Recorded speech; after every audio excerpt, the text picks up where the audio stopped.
Hello and welcome to this episode of Kaleidoscope, the podcast, all about change and transformation. My guest today is Tracy, doula Tracy. Um, Tracy and I met at Fresh Minds Education. I'm sure they wouldn't mind me mentioning them. All publicity is good publicity, according to That's Marilyn. true. Was it Marilyn Monroe? Um, um, we met there, and it was actually a lady that was in my class who had Mhm. previously been in your class and That's had right. come from you, where you had started the work of transformation with her, and then she moved on to my class, which is, it's great that our work kind of, although Compliment. different, Yeah. synergizes and complements each other, which is Yeah. fabulous. Um, so Tracy, you know the outline of the podcast. It's all about change. The questions I ask are: what was life like before the change? What was life like during the change? What was life like after the change? And what does the future hold? Um, I kind of pass it over to you because I don't want to interrupt the flow. And Mhm. as always with all my guests, I have no idea what story you're going to tell. It's your choice to tell whichever one. Because we all have lots of stories of change in our life, because change is one of those consistent things that happens to everybody all the time. So I'm going to Mm. pass over to you. Thank you very much for coming, and you're most welcome. And Thank you so much over for to you for inviting me. your change story. Um, I was sitting thinking, what could I talk about? And what comes naturally is my life story. Um, I have lived through a lot of change. I suppose how you found me is not where I started. Sitting in a room empowering other women to embrace their transformation has been a continuous piece of work for me, really, to get to where I am. And so I suppose the best place to start would be in Dublin in 1995, summer of 95. And we went through quite a huge change going from Dublin city centre living to moving to the Shetland island of mainland Shetland, which is a Right. tiny island in the North Sea. So my dad had always worked on the oil rigs in the North Sea with search and rescue. He was paramedic. He was a winchman with search and rescue crew, and a job came up in Shetland, and we were all shifted up there. So my three brothers and I, my mom, and my dad, all trudged up to the 14 hours on the boat up to Shetland, and wow, that was a change. That was a real culture shock, I think, for one. Yeah. So their language is a hybrid of Scottish and Norwegian, and so it was a so not only was the location very very different in terms of no big shops, no motorways, nothing like that. The weather was incredibly bitterly cold, and then I couldn't understand what anybody was saying, and nobody could understand me because although I sound slowed down and I articulate my words now, when I moved from Dublin, I had a thick inner city Dublin accent. I had diesel for blood, and there was no, there was no nature in my future. So off we went to Shetland. I remember landing on the tarmac in Sombra Airport, and we had just left a heat wave in Dublin. So I had this little 90s shirt dress on, thinking I was the bee's knees. And the wind, when we landed, we had to walk across the tarmac to the main building. And wow, yes, the neighbours very kindly donated extra duvets to me. Um, yeah, so that was the start of the change for me. Then within about 2 years of moving to Shetland, I don't know if you know that what the weather is like up there, but in the winter time it gets dark very early, kind of around 3 p.m. Sometimes a little bit earlier in the height of winter, and then it gets bright again about 10 a.m. So you are in a lot of darkness. My parents then went through quite a rocky breakup, and dad's mental health deteriorated quite seriously. So he'd always had low mood, but seasonal affective disorder really tipped him over the edge, and the darkness. And so at that point, then he was diagnosed with depression, although with the work that I have done over the years, I think it was probably undiagnosed bipolar disorder, which is 26 years ago, and they're really only starting to, would have been known as manic depression back then. And then within a year of him becoming unwell, he took his own life. And so when dad and mom had separated, I moved in with him. And I was having to go to school through the week because in Shetland, home is too far away from school, so you stay in halls of residence. So I went from living with my 3 brothers to living in halls of residence with 50 other girls. And then my dad got sick. So I became his carer, and he tried to take his own life many times, and then died on his 5th attempt on New Year's Eve, which was just after my 18th birthday, and he had just turned 42. So that then cascaded this change for me. So up until that point, I was going to be an occupational therapist. I was thinking about joining the RAF because I wanted to go travel. And having moved from Ireland to Britain, it kind of gave me the chance to look at that as an option. And that within the day was no longer an option. And so I quit school and didn't get my A levels. I quit school and started working. So at one point I had 4 jobs. I was working in a fish factory, a Chinese restaurant, a giftware furniture shop, and an Airbnb. Well, it was a bed and breakfast, not Airbnb, it was a B&B. And I lived there. So in return for rent, I worked the breakfast shift, and then I would go on to my other jobs. So I did that for about 3 years, and I'm quite a tenacious being.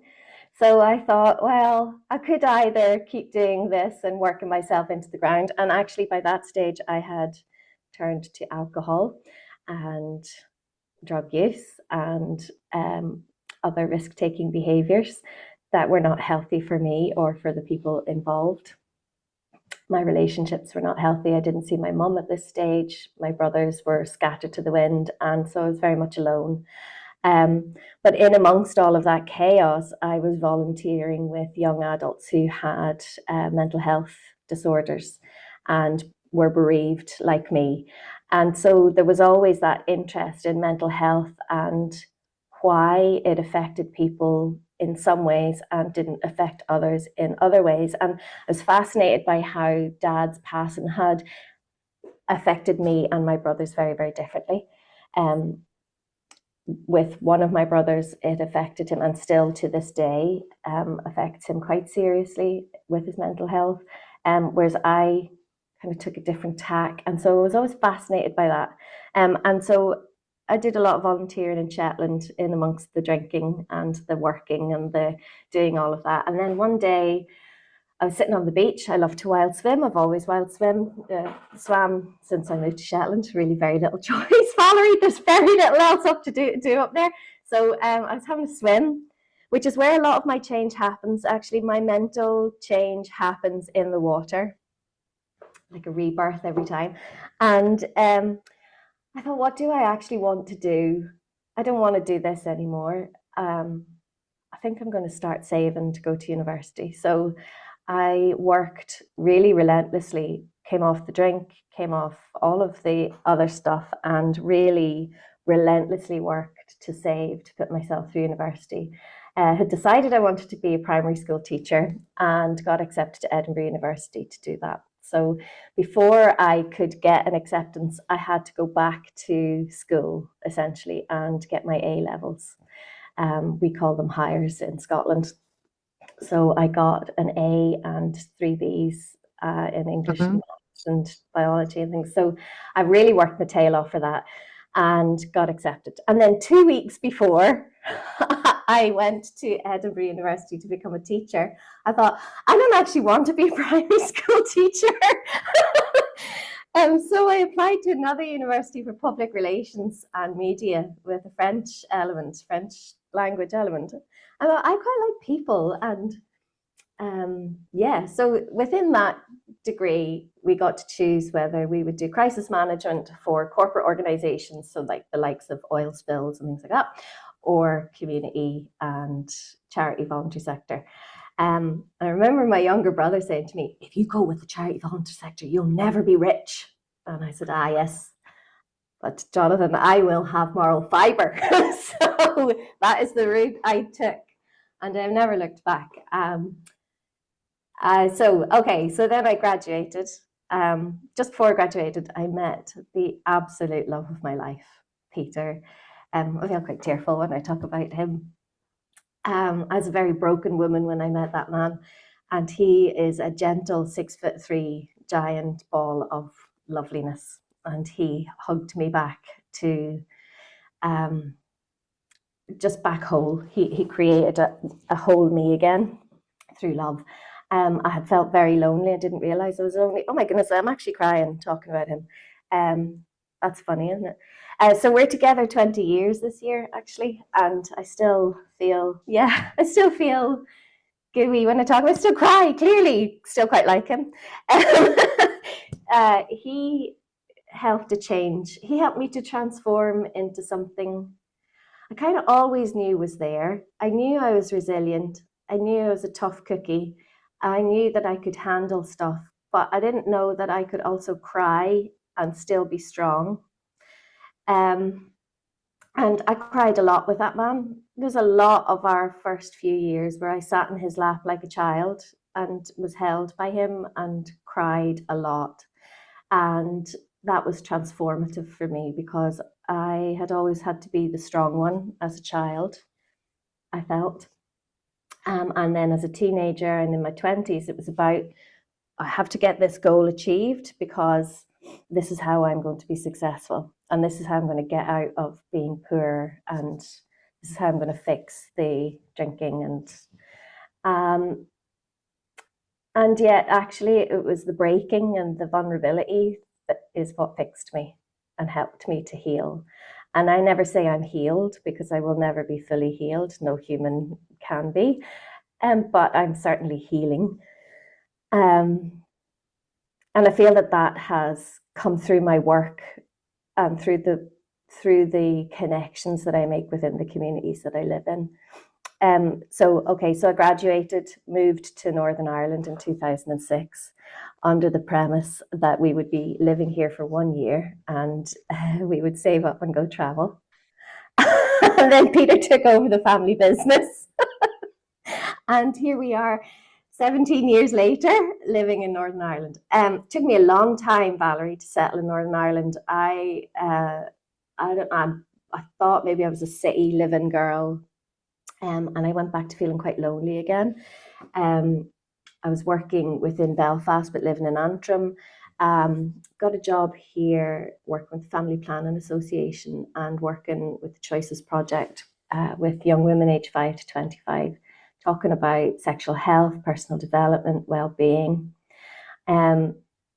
It was really impactful in that I was always very scared of having daughters because the relationship between my mum had always been quite tenuous. We're in a very good place now. We're very healthy as a mother-daughter dyad now. But previously, because that was not there, there's a lot of anger and stuff.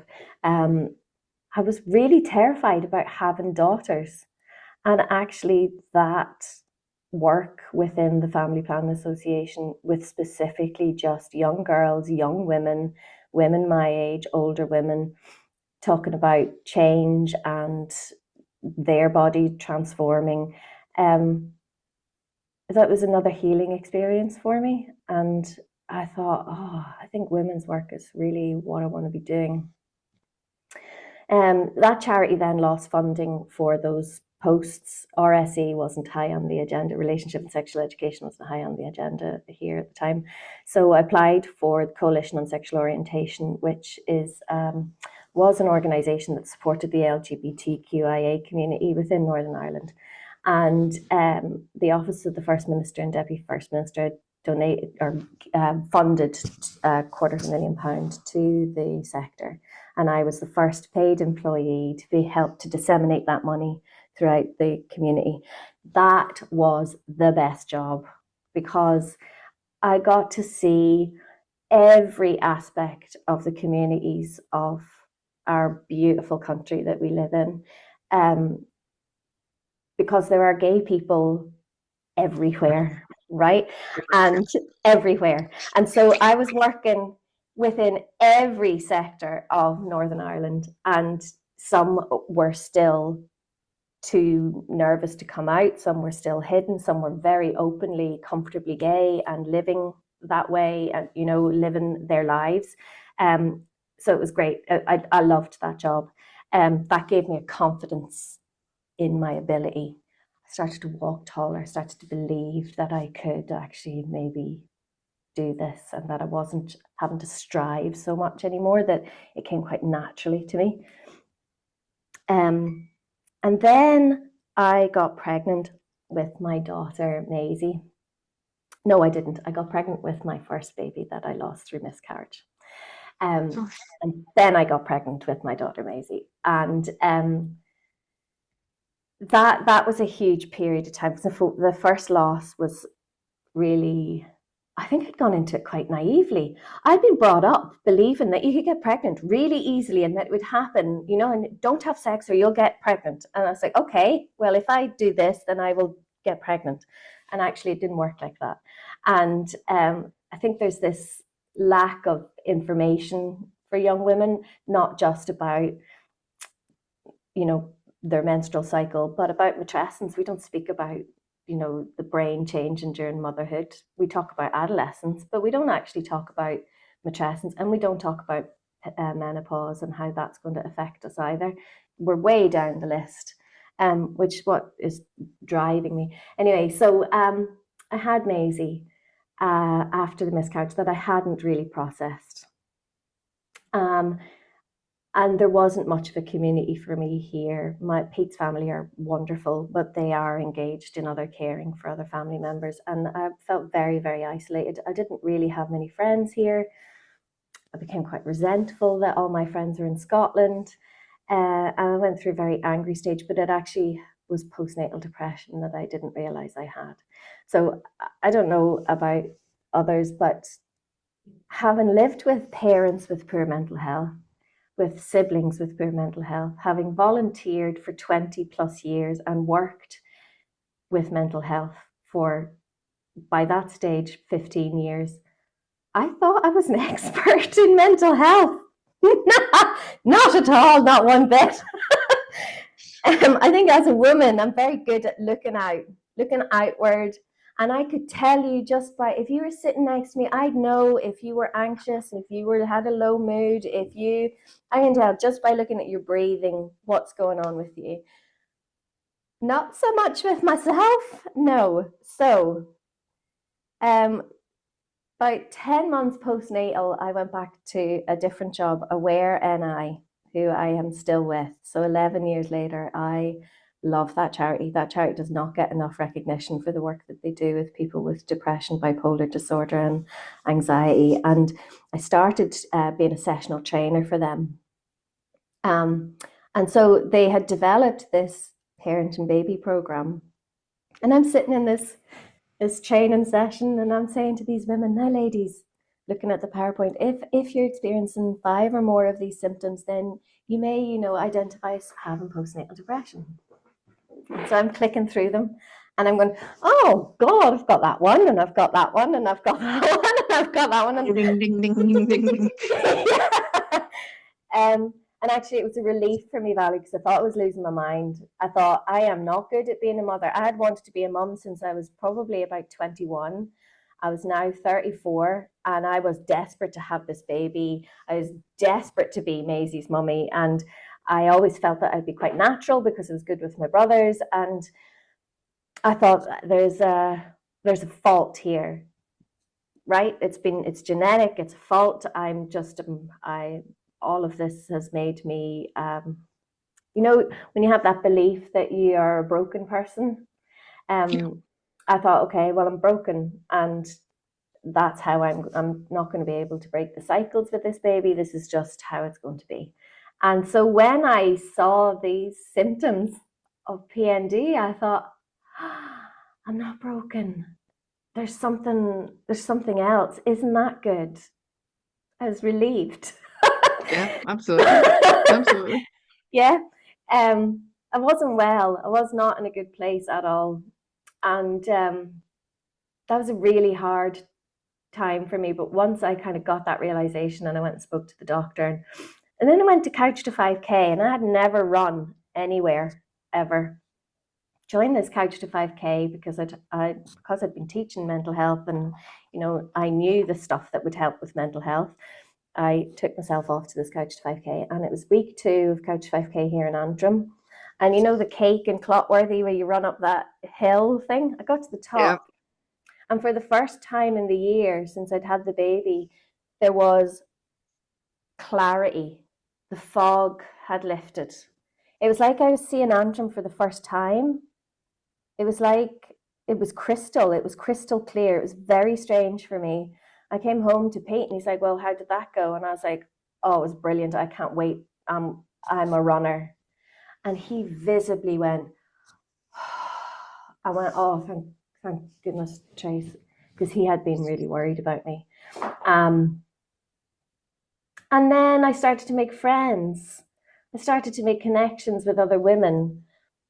And it was hugely impactful for me because I was no longer just identifying as somebody who was a survivor of trauma or a survivor of a difficult birth or a blow-in into Antrim who's not from here. I started to make connections, and that changed me. The confidence came back. Mom said that she noticed a change in me again, that I was starting to walk taller again. I was starting to wear makeup again. I put all my jewelry back in because I like my piercings and my tattoos, whereas that had all gone because I didn't know who I was anymore. And so that all started to kind of come back. And then I started to realize, yeah, do you know what? I think I can make a life here. And so that we puttled along for about 4 years. I was still really recovering from the birth of Maisie. That was a really traumatizing birth for me. It was a very, very tricky birth. But I found a charity within Antrim, and I went to 56 weeks of counselling. I'd had counselling on and off through the years, but it was always that 6 weeks, and then you went off and did your own thing, and 6 weeks, and then you went off. And it was like all I was doing was cutting the weeds off the top, but never really going down into the root cause of stuff.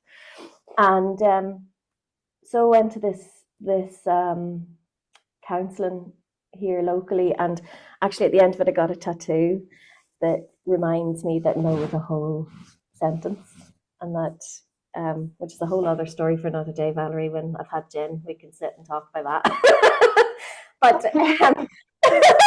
but yeah, so that was transformative for me, counselling, and actually dedicated counselling, where I actually went in to do the work and not just repeat my story for the first 3 weeks and then do a little bit more and then take a break for a couple of years. This was every week for a good year, and that changed me. And as a result of it, I had another baby, and I had sworn I was never going to have another baby, and I had my second daughter. And I went into this one like, I can even feel myself when I talk about it, sitting up straighter. I decided I was going to have a home birth. I was hiring a doula. I didn't care, what the cost was. I said to him, I said, this is what's happening and this is how it's going to be. And then I met Shona Hamilton within the Northern Trust, and she said, so, you're here, you got depression with your last baby. How are you feeling? So I'm really scared. I don't want to go to the hospital. I want to just go home under the stairs like a cat and have my baby in the dark. And she said, well, why don't you do that? And I was like, pardon, what? I have choice. I have a choice about where I have my baby. And she's like, yeah, of course you have a choice about where you have your baby. Now, that's not for everyone. Not everyone will want to do that. But that, for me, being told I had a choice around my body, around my pregnancy, around the birth of my child, changed the trajectory of my entire life. That's no exaggeration. Shona Hamilton made that much of an impact by just saying, well, why don't you do that then? And I thought, right, if one woman can say that to me, what can I do to help other women? So I had my home birth, had my doula, Anne Glover, brilliant doula, beautiful woman. Very, very empowered experience. And then by that stage, I was turning 39. And again, just went through COVID, and we went through that whole period, which feels like a distant memory, which is very strange because it's not that long ago. But that was also interesting. I thought I was going to handle that really well in the first few weeks. I was an anxious mess. How strange. You think I would It's have learned my those of lessons? us who should know better standing in Asda going, or What the anyone frick is shopping. going on here? There's too many people. Too many people. Stop sneezing on me. Oh yeah. Oh dear. And then I went back once. So I worked through COVID online Zoom with Aware. And so I was seeing the impact that it was having on people, and Yeah. particularly women and families and their families. And I thought, oh, there is a tsunami coming. We are going to see some stuff after this. And I was right. Okay, so let's speed up now to my 40s. My 42nd birthday is arriving. I told you that Dad passed away 2 weeks after his 42nd birthday. And I'm going, oh, I think, what's going on here? I was having all these big feelings and lots and lots of processing going on. Got into the water at the loch and I was swimming, and I wouldn't be a religious person. I'm not sure if I'm a spiritual person. I'm quite cynical when it comes to things like that. I do like to see the evidence. As you can see my books behind me, I do a lot of reading to find the evidence. And so, but anyway, I'm swimming, and somebody had said to me that I value their opinion. Somebody had said to me, just put it out to the universe. Say, what is my purpose? You know, what am I here for? So that's what I did. I got into the water and I swam, and I actually said out loud, why am I here? What is my purpose? And then I just swam. And then my granddad passed away a week later. And, oh, thank you. He's my dad's dad. And he left me a small pocket of money, enough to help me to retrain in something. And I thought, that's too coincidental that on my 42nd birthday, my granddad passes away a week after I've asked the universe what I'm here for. And so then I took a yes year. 42 was my yes year. Everything that I came in to it like crossed my path, I said yes to, no matter how mental it was. I saw a shaman. I went swimming in like 1 degree, 0 degree water. There was just lots and lots of stuff. I don't even know what the temperature was. It was very, very cold. But there was lots of things I said yes to. Tried roller skating again, went on a skateboard, nearly broke a hip. You know, there was a lot of stuff, right? I said yes to. And then I had never, ever thought about becoming a doula, ever. It was not on the radar. Then Anne Glover, my doula, who is part of Doulas of NI, put out an advert to say that they were going to be doing training here in Northern Ireland, which had never really been done in terms of the sort of training that I'd wanted. I thought, well, I'm going to go for just this Zoom chat and see what it's about. I signed up that very night, paid my money, and said, yeah, I'm going to go and do that. The next day, I said to somebody, I'd quite like to do baby massage. And she said, oh, funny, there's a space come up on the one that we're doing in a couple of weeks. Do you want to come on that? Yes, I do. Yes, I do want to go and do that. And then I went and spoke to people at the parent rooms. Liz at the parent room said, you should have a look into 3-step rewind. So I text Mark, 3-step rewind interest. And he says, yeah, I've had a cancellation. Do you want to start this weekend? So I said yes to that. So in my 42nd year, I completely retrained in all of the things that would bring me skills that could help other women to feel less lonely, to feel connected to their community, to know that they have choice in how their bodies are treated, whether they are pregnant or otherwise, and also to bond with the baby that they have through nurturing touch. And that just felt like a real gift to me, but also a beautiful tribute to my dad and his life, because he had spent his life helping others. And so I feel that that's a nice tribute. For a long time, Valerie, I felt like I needed to do mental health work to tribute to Dad. But actually, mental health is weaved throughout everybody's life, right? And so I thought, okay, well, what do I actually want to do? And that is what I want to do. And that is what I've been doing for the last year and a half. I transformed myself again into something that I feel is where I have always meant to have been, but I needed all of that 20, 30 years of experience to come to now, to be able to sit in a room with women and say, it's okay to cry. Cry with me. I've got really nice Kleenex tissues. Got to have a good tissue to cry into. And I'm here.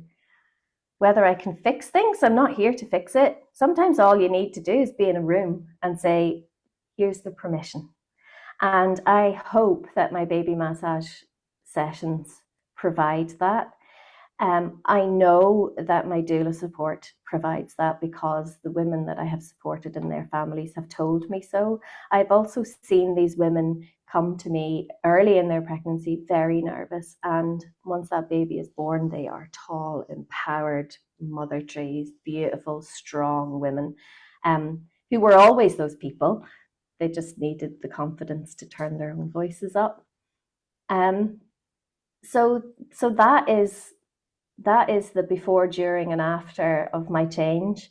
I don't know what the future holds, but I'm very excited about it. I'm very excited. Like every day I wake up, I try to feel grateful because, wow, some men in my family have not made it to this age, and I get to be mum to my two beautiful children. I know I'm making it sound very glossy and very saccharine, I suppose, but actually I'm happier than I've ever felt in my life, and I feel like I deserve it.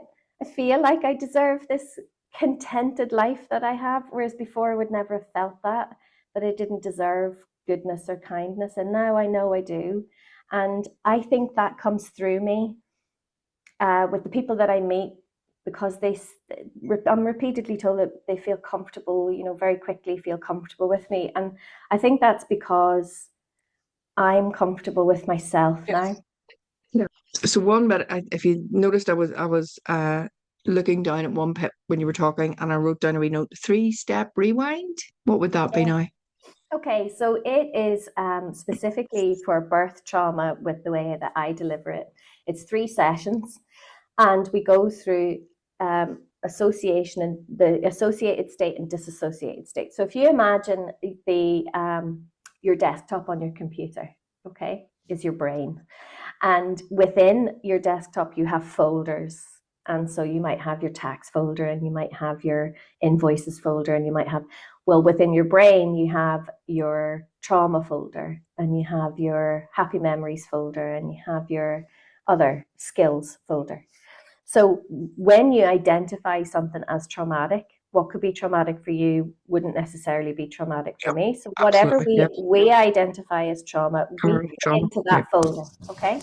So the 3-step rewind is it's a meditation. So you sit, and at the start of the first session, you can tell me, if you want to, what the experience is that you would like to work on.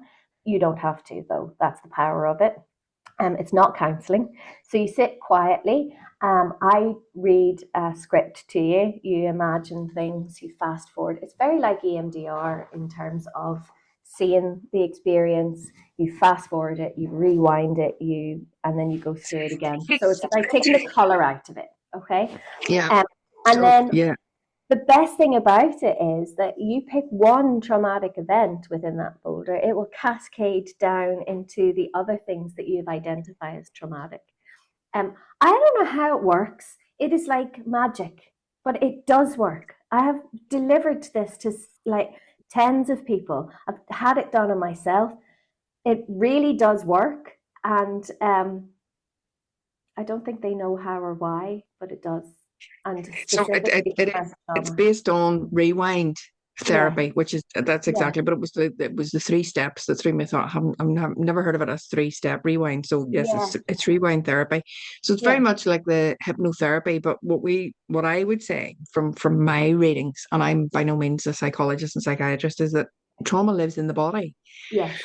and the brain doesn't actually, in a way, have a file for it because it doesn't know where to put it because it Yes. doesn't really belong Yes. because trauma doesn't belong. No. So it's kind of like it's more for me. It's more like your wee, whereas everything is nice and organized on your. It's this bug that's walking around with a suitcase, going, "Where do I put this?" And it shows up Mm. in all sorts of ways in your life. Yeah. Yeah. Yeah. So and hypnotherapy. So I do hypnotherapy for PTSD, and it would be exactly the same as you don't have to tell me your trauma. Yeah. You have to go in with the intention of this is what I'm going after Yeah. this, and it's not even that I'm going after that trauma, it's I'm going after this behavior or that feeling Yes. that's crippling my life. Yes. um and again, like you, I read a script and your subconscious mind works its magic, and it is, Yeah. it's like magic. It is. um for me, yeah, I don't think anybody rewind therapy or hypnotherapy or EMDR or EFT tapping or any of that. We kind of know the biological structures of this, nerve endings and where things are stuck in the brain and all that. Yes. The magic for me is the fact that one, we're acknowledging that this has happened to us. So we're finally facing it. We're finally somebody has created a safe enough place for us to explore it. Mm. Um, and the reason it cascades down is because for me, all of it is built up. So you might be going through a trauma now, Mm. but that trauma originated in childhood Yes. and it has just built brick on brick. It's like your brain goes out, this reticulative activating system in the back of your Yes. brain goes out and looks for evidence of, Mm-hmm. this is what is meant to be happening to us. And by doing this work, we're going down and we're taking out the foundations and going, no, actually, this is not what's meant to be happening to us. Yes. Now, Yeah. do I know how that happens? No, I have no idea. But it is like magic. It is Yeah. like magic. Yeah. But that's kind of some of the theory behind it, and that's why I absolutely love the hypnotherapy. I love the EMDR. I've had it as well. But for me, the experience with it was you were having to talk about Mm. for my therapist to be able to guide me properly. Yes. She was asking, "What are you feeling now? How are you feeling? How are you?" So I was having so that didn't sit well. Your thinking brain and Yeah. your limbic, two Yeah. different bits Yeah. of the brain. Yeah. Yeah. Yeah. And so to be able to say, well, what I'm feeling now is I was having to bring my thinking brain on again instead of just so. Mhm. But I Actually, I loved it. would find that in my sessions that the women I'm talking with, if they've had a stillbirth or they've had traumatic birth, they say, I feel like I've talked and talked and talked and talked. I don't want to talk anymore, but I still feel like, and the body remembers. Okay. Yeah, So let's do something instead of talking all the time. Let's do some somatic release, or let's do some 3-step rewind, or let's do some yeah, hypnotherapy where we're allowing the body to release body. it, because we Yeah, don't need to be doing the talking all of the time. yeah, Yeah. And so I'm in my baby massage sessions, we're not just massaging our babies. There's proven nurturing touch and why love yeah, matters. There's a book, Why Love Matters, talks about the benefits of touching, of cuddling. You'll never spoil your baby by cuddling them too much. And in yeah, actuality, you're creating a sponge to soak up stress when they're adults. That's a gift to your baby. You're not spoiling your yeah, baby.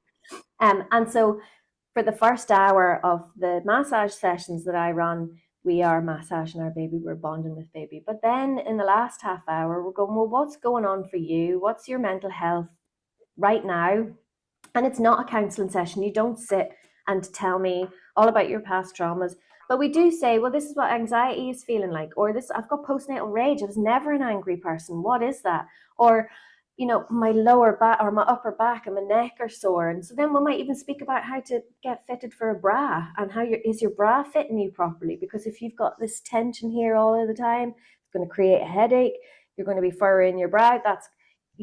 So that's where I come from. That's where I take my experience of mental health and I bring it into the room now in a yeah, very gentle way, rather than speaking very overtly about depression or suicide, we now talk. I now try to do it in a way that's much more gentle, and also to highlight that the babies have mental health too, and that they can be supported through their development. Sometimes even reparenting your inner child will come up, but in a very gentle way. Yeah. And that's the approach I'm trying to take, and it seems to be That's working. relatable then. Yes. Whereas, Yes. um, so I go into rooms and I teach meditation and breathing and EFT tapping, and I give people, this is the general script. Skills. And Yes. but what I find is then a lot of people come back for one-to-ones to do Mm. the EFT tapping separately, because they, even though you've given them the script and they can't quite get it. Yes. Yeah. Whereas they maybe have one session with me where it's about Yes. their specific problem. Yes. And again, it's like magic. And people be going, well, and here's what's happened with me this week, and this is great. And I'm going, yeah, I know. And they go, I don't know why. And I'm going, well, I do. I do. It's the EFT tapping. You've now let that stuff go. Yeah. And they're going, Okay. no, it couldn't Isn't work it like that. Going, powerful? yeah, it Isn't it does. powerful? And This, people this, wonder why I'm always so smiley. I'm like, oh, I just see it this is happening. why we do this stuff. I love, it doesn't feel like a job to me either, Valerie. No, no. Pete would say to me, oh, you still working in the evening? I'm like, no, I'm not working, but actually I'm I enjoying am myself. prepared. I'm like, I love this. No, Yeah, so we're doing absolutely. great jobs then, aren't we, Valerie?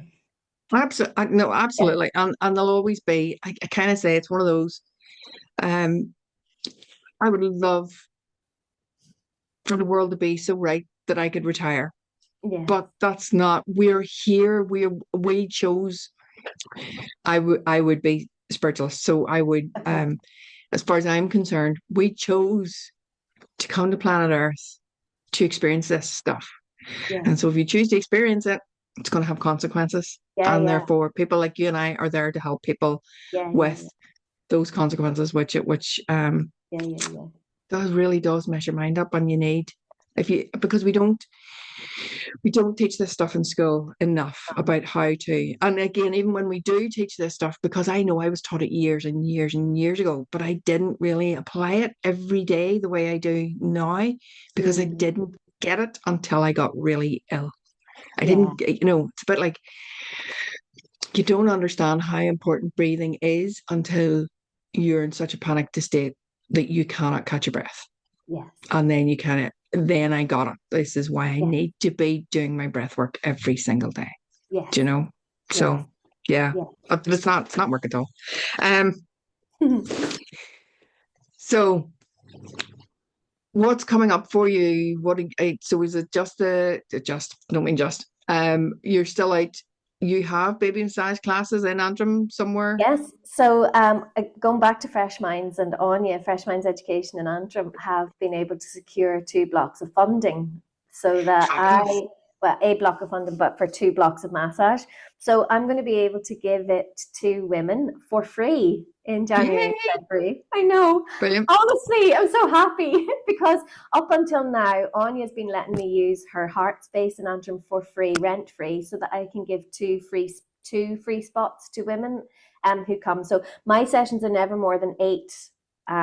Ideally 6 and often 8, because I'm not good at saying no, even though I have a tattoo to remind me. And I see these women, I'm like, yes, come in.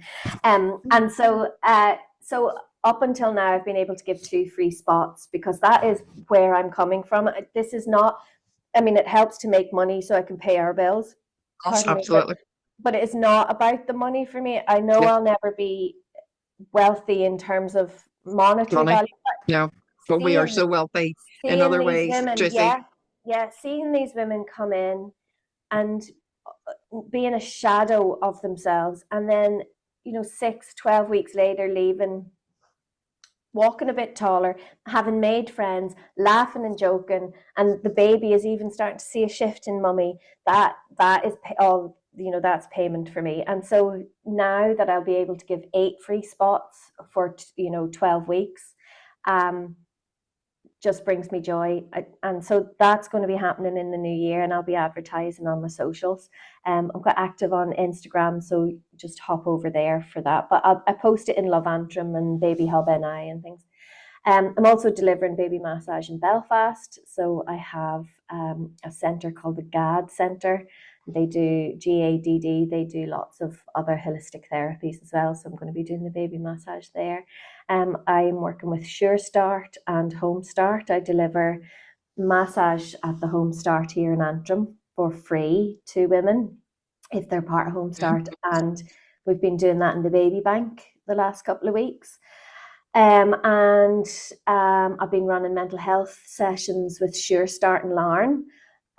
This is maternal wellbeing. And last night I did Better Birth with Tracy session in Ballymoney with Sure Start. So they had me in talking to some pregnant families on just looking after their well-being and their mental health, you know, before, during and after pregnancy. And I'm also a doula. So I'm a birth doula. So I support home birth and hospital birth. Wherever you choose to have your baby, a doula will follow. And it's really about empowering. So it's more about the mental and emotional support. We're not medically trained, so it's not something that I would be given any advice on, but I have lots of, you know, years of experience, and I've also had children. So I'm able to kind of provide research. So if things are offered to them by medical staff, I can say, well, here's the research if you want to have a read of that. So I would never be in a position where I would give advice, but I do give support. And then I'm also postnatal doula. So I have a few postnatal clients at the moment where I do overnights, and I can, you know, feed baby. If baby's bottle fed, I'll feed baby, and mummy can get a full night's sleep. Or if baby's breastfeeding, then I'll bring baby in for feed and then take baby away. But whilst I'm there, I make food, you know, meals for the week, or I can clean the house, or I can do just other bits. And so I'm just there as a mother's help. You know, doula means a mother's servant, or a mother's, actually it was called mother's slave, but it's a little bit. So I'm a mother's servant.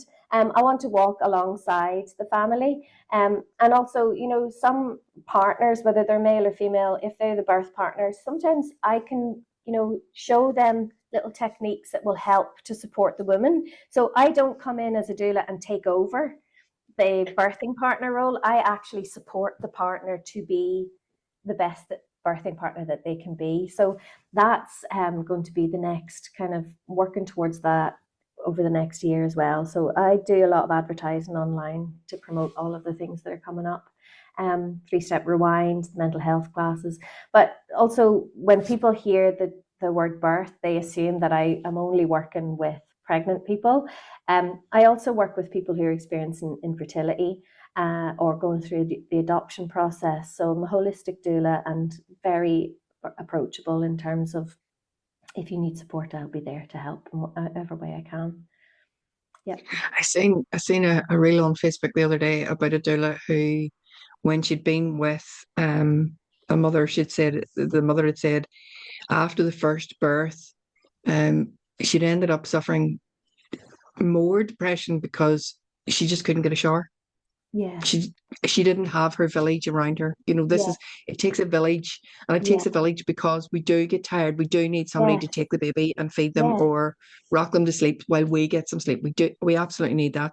But some of us don't have the luxury of living near family and don't have a ready-made village. Yeah. And so whilst you're pregnant, creating your fourth trimester support's really important. And this is where you come in really, especially, and you and I are within that village, okay? And we can create that village. Yes. So you're a doula too, Valerie, you just don't know it. We are the wise women. Yeah, okay. Just don't invite me into the birth. I know.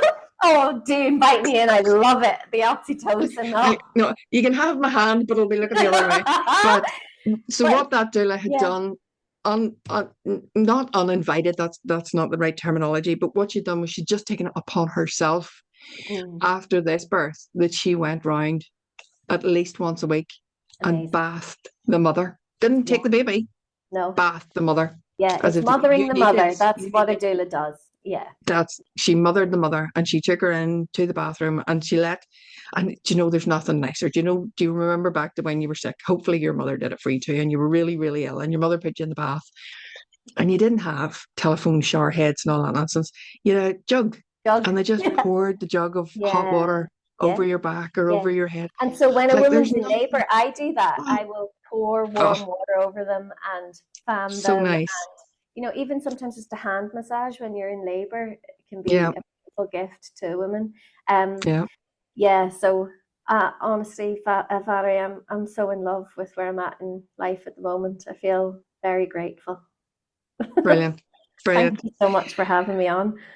No, absolutely. So we're going to wrap up now with the 3 wee questions. And as I say, it's for me, favorite book. Though you were saying, and you didn't mention the name of the book. You said the body. But for me, it's The Body Keeps the Score by Yes, Bessel love van that book. Kolk is one of my favorite. But Yes, I have a difficulty in that my favorite is usually what I'm reading right now. yes, that's Um, also me. so I kind of say, which is why I say to people, you have the option of 3, or you can answer all 3 questions, and they are your favorite book, your favorite phrase. What would you tell your younger self? So you can answer one or all 3 Okay, of those.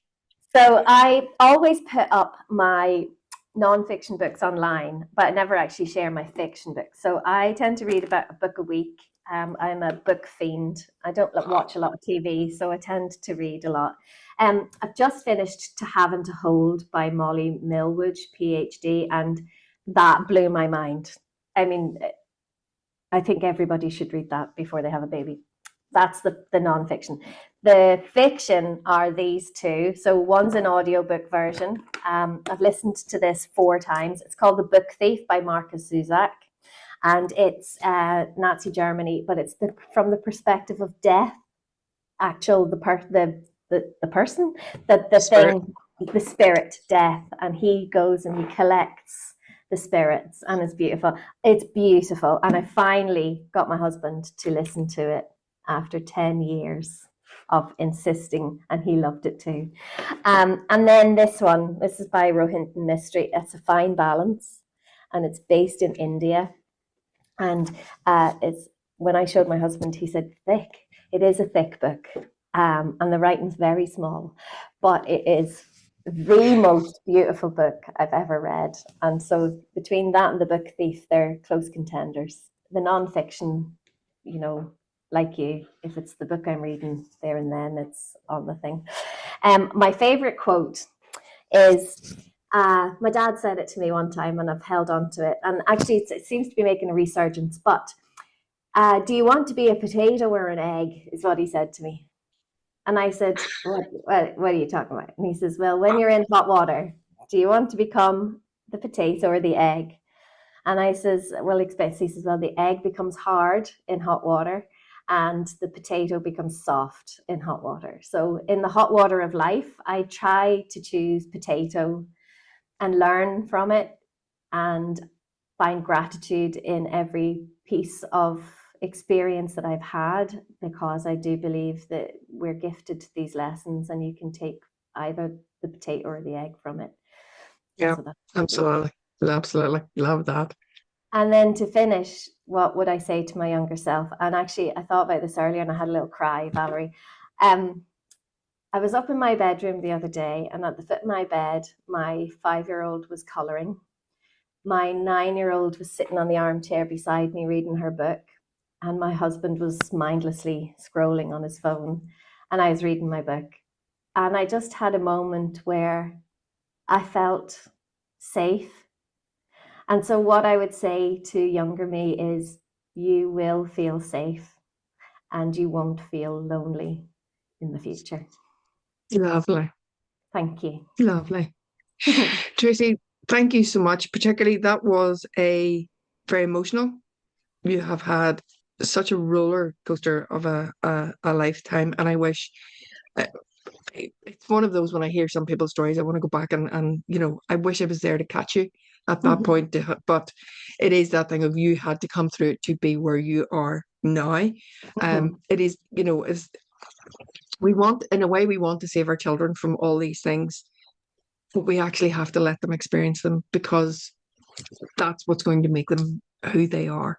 And we wish nobody would ever go through any of what you have had to go through, but it makes you the doula that you are, and the fact that you will help ease other people's transition and give them the skills and tools to have fabulous relationships with their children and fabulous mental health if they so choose to use Yes. the tools. Thank you very much for your time. I really, Thank really you. appreciate it. And I have very much enjoyed our chat. And we'll maybe get out for a cup of coffee I would sometime and we love can that, explore Valerie. that other Yes. stuff. Yes. All right. Thank you, Thank Tracy. you so much. Take care now.